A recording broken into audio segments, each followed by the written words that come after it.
The AccountingLink for Xero utility is the bridge between Corcon and Xero's online accounting system. This utility eliminates duplicate data entry and maintains consistency across your organization. This is the second video in a series of 4.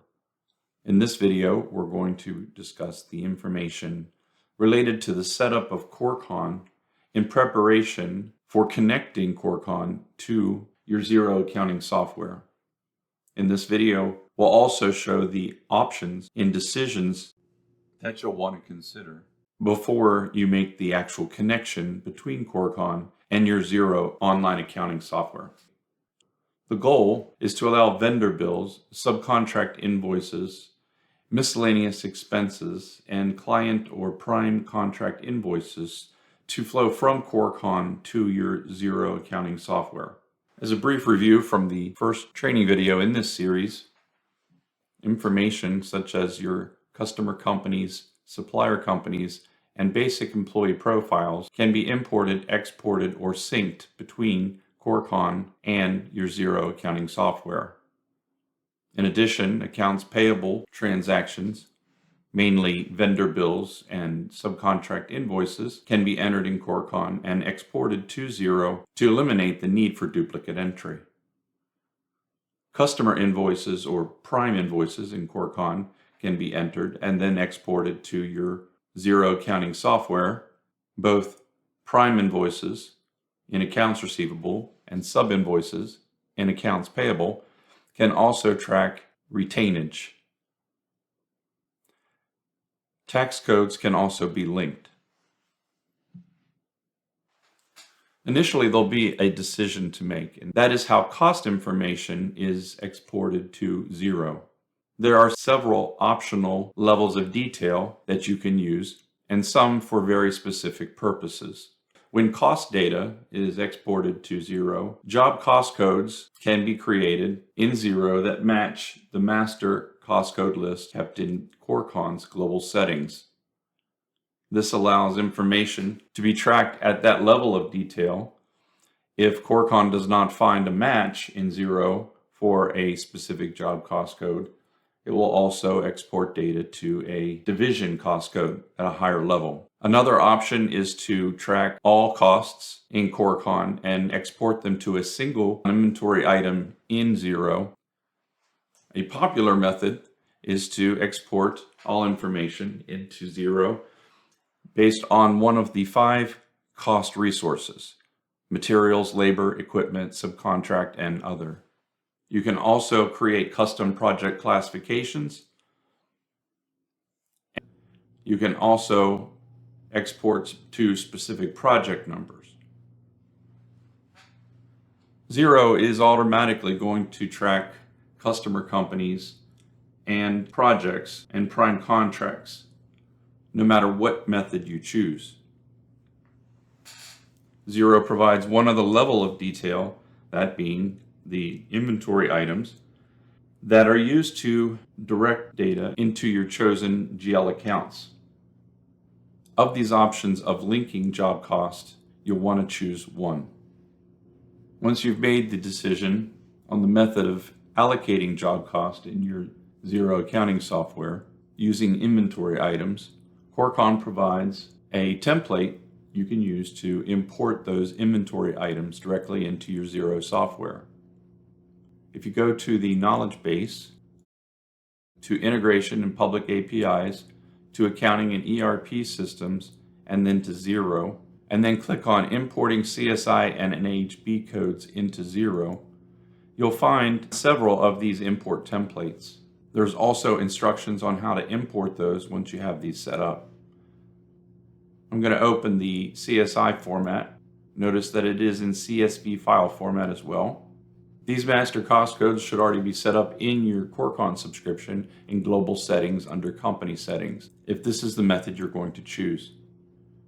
The main thing you'll want to fill in is the purchase account, which is the account number in Xero, and the sales account, which is also a GL account number. Once that's prepared,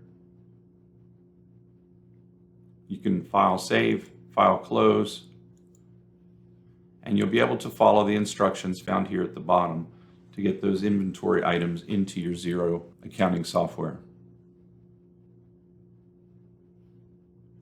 Now in CoreCon, there's a few settings to consider.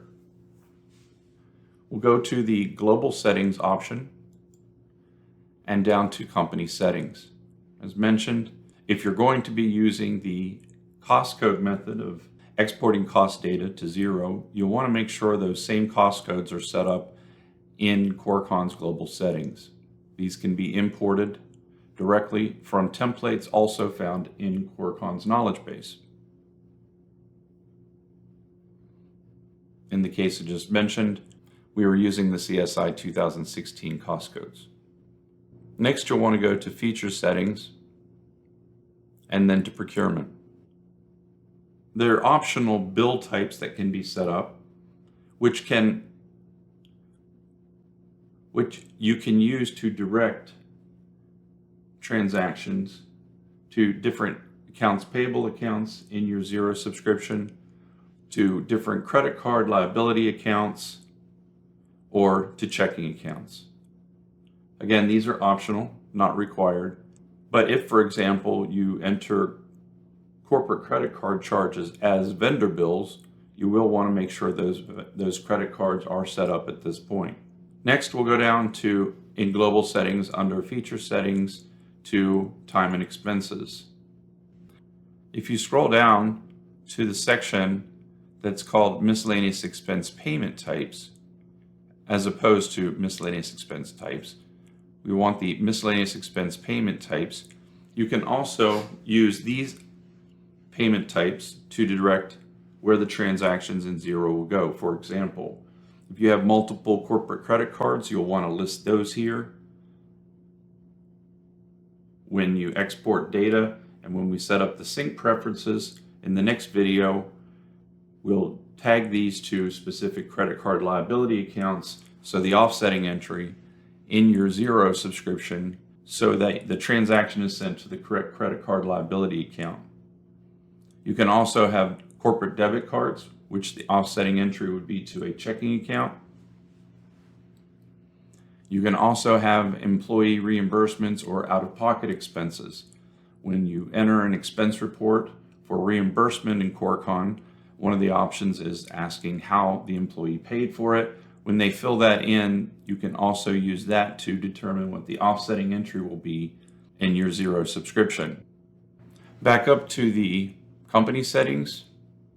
The taxation codes, if they're already set up in your Xero subscriptions, will import. And in the sync preferences process that we cover in the next video, we'll show how to manually link those to the tax codes already set up in Xero. Also, if you go to Global Settings, there's one option here you'll want to take a look at, and that is locking transactions.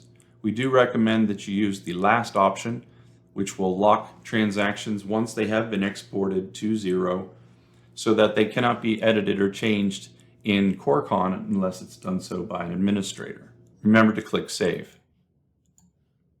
You'll also want to go to the Profile. If you scroll down, you'll see under External Applications being used, you will want this option to be set to 0, and then click Save.